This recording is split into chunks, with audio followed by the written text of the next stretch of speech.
Hello, welcome to City Hall this week. The Durham Police Department has a new chief. C.J. Davis will start the job on June 6th. She currently serves as Deputy Chief of Atlanta's Police Department and has 30 years of policing experience. Davis was chosen after a 4-month search process that started with 42 applicants. The process included several community meetings, intensive screenings, interviews, background checks, and a public forum with the 2 finalists. Davis's complete resume is available on the city's website.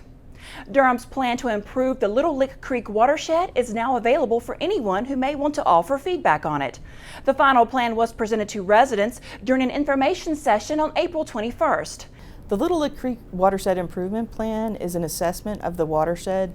It identifies sources of pollution in the watershed and tries to identify projects or strategies in order to improve the water quality and the watershed health.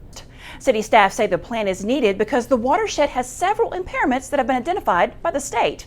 These include too much sediment in the stream and not enough oxygen for small aquatic life to live. In addition to that, the state also has regulations for Falls Lake, and Little Lick Creek drains into the Falls Lake, and that has a nutrient management strategy that requires the city of Durham to reduce both nitrogen and phosphorus that's flowing into that lake. So this plan will help us identify solutions for both of those items in order to comply with those state and federal regulations. Some of the major neighborhoods in the watershed are Grove Park, Hidden Hollow, Stonehill, and Twin Lakes. The plan was developed by assessing the watershed in a number of ways. Through assessing the watershed, through field work, walking the streams, that sort of thing, looking into the watershed, identifying projects, looking at data that is existing, monitoring data from the streams, taking all of that data, evaluating that data and looking for new projects to be able to improve the water quality, using computer models to evaluate all of those projects to come up with a guide for the city to be able to improve the water quality.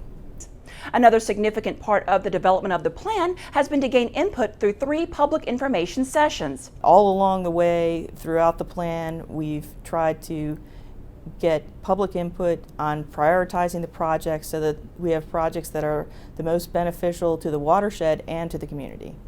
If you haven't had a chance to review the final plan or to offer your feedback, you can do so by visiting the project's webpage on the city's website.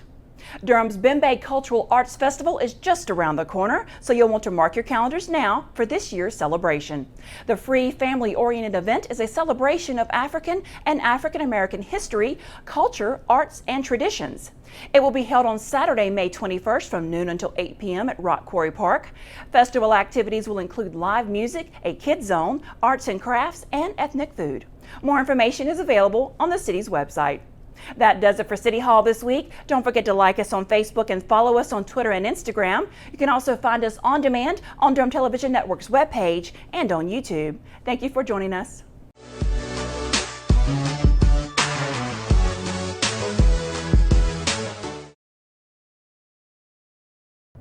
This has been a production of Durham Television Network.